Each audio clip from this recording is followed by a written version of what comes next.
Hi, welcome back. The president of the World Bank is out with a dire warning today about soaring food prices.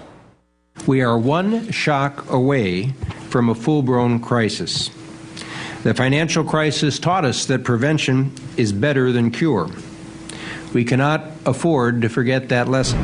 Well, in the past year alone, 44 million folks globally have fallen into poverty, and just another 10% increase in food prices would mean a similar fate for an additional 10 million people on this earth. If you watch the show, you know that Federal Reserve money printing for years is a major contributor to the overall price rise in all commodities, food, oil, gold, you pick it, which brings us to our specialist, Frederick Kaufman, contributing editor at Harper's Magazine. He wrote about an additional contributing factor in his piece entitled The Food Bubble, How Wall Street Starved Millions and Got Away with It. Our panel, Tim, Jami, and Christia, they remain with us as well. And Fred, on the one hand, having futures markets and the ability to hedge can be very effective at stabilizing prices and actually make prices better. On the other hand, rampant speculation and distortion, particularly when driven by a quantitative easing strategy, can create quite the roller coaster ride. What's your assertion?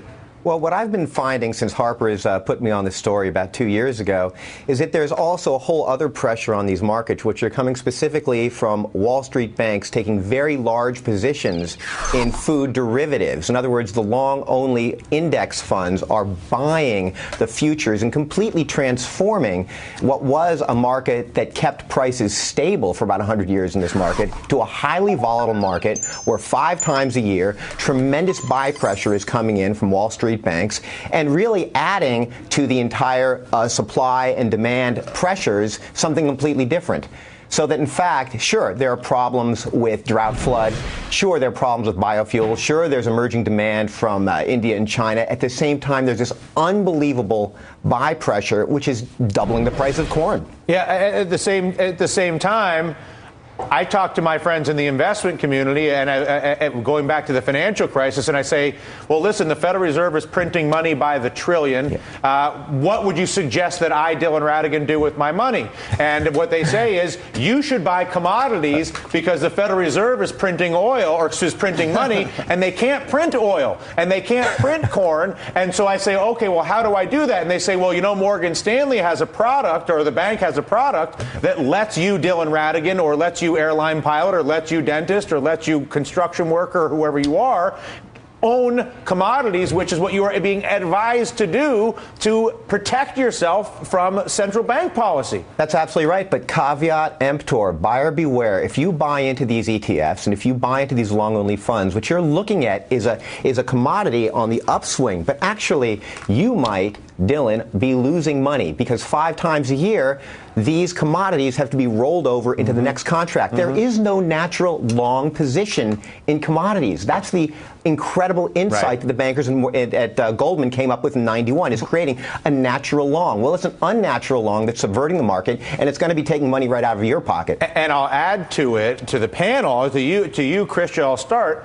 When you look at it's one thing to distort a house price or a stock price. It's another thing to distort food prices, and particularly for the poorest billion people on the earth, people in Egypt, people in Libya, people in Syria, people in all those countries that are under this distress in the Middle East, who have seen food prices double in the past 2 years, who spend 70% of their income on food. Is it wrong to look at food price manipulation or distortion differently than we do any other asset? Shouldn't we? Okay, so here I'm going to be the running dog of Wall Street capitalists, and I should admit that I'm probably the only person here who is related to an avid, intense, addicted commodities trader, my dad, who is a farmer, and farmers can now actually trade commodities from their combines. I've owned just commodities for 2 years in my own investments. And futures actually were invented for farmers, for Japanese rice farmers. So it's actually one of the parts of the market that's really sensible. Everything you guys say is true, but it's not the main point. The big thing that is happening here, and commodity prices are going to rise medium term because very disruptive and dangerous to poor people. Are starting to eat meat, right? So there is a long-term secular trend. This is not like Florida real estate. I understand. All right. Go ahead, Jamie. I have to add. And you can ask Fred. I'm going to ask Fred the left of center do-gooder liberal question. That's why we have you here. May I ask? We have asked you to be here for this question. So Fred, here's the thing. This story should have been, I think, a front page story, right, on the New York Times and everywhere else. And yet today I hear only Dylan Ratigan talking about only? it. 1.2. No, the Dylan Ratigan. Thank you. Yeah. At least when I'm in the room. Go ahead. And good that you are. I mean, 1.2 billion people below the poverty line, living on $1.25 a day. And you know, it's good old-fashioned college core periphery theory. It seems to me that until the periphery is right here in the United States, nobody's going to care about it. Why is that? Why is that? Why is it that nobody is talking about this massively impressive story?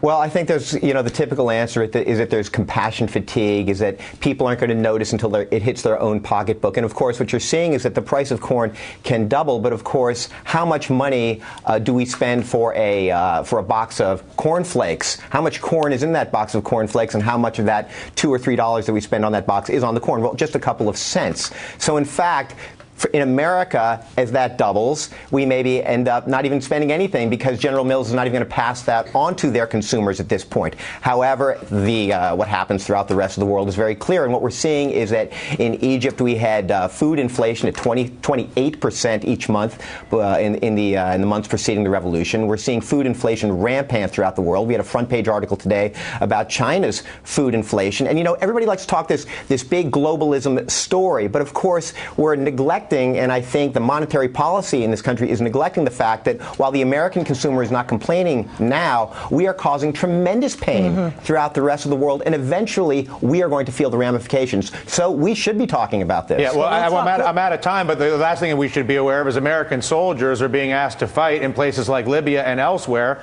where unrest is at least being driven in part by the fact that people's food's too expensive. Yeah. I didn't get you in there, Tim, but you did get to play golf today, so we don't. That's what happened.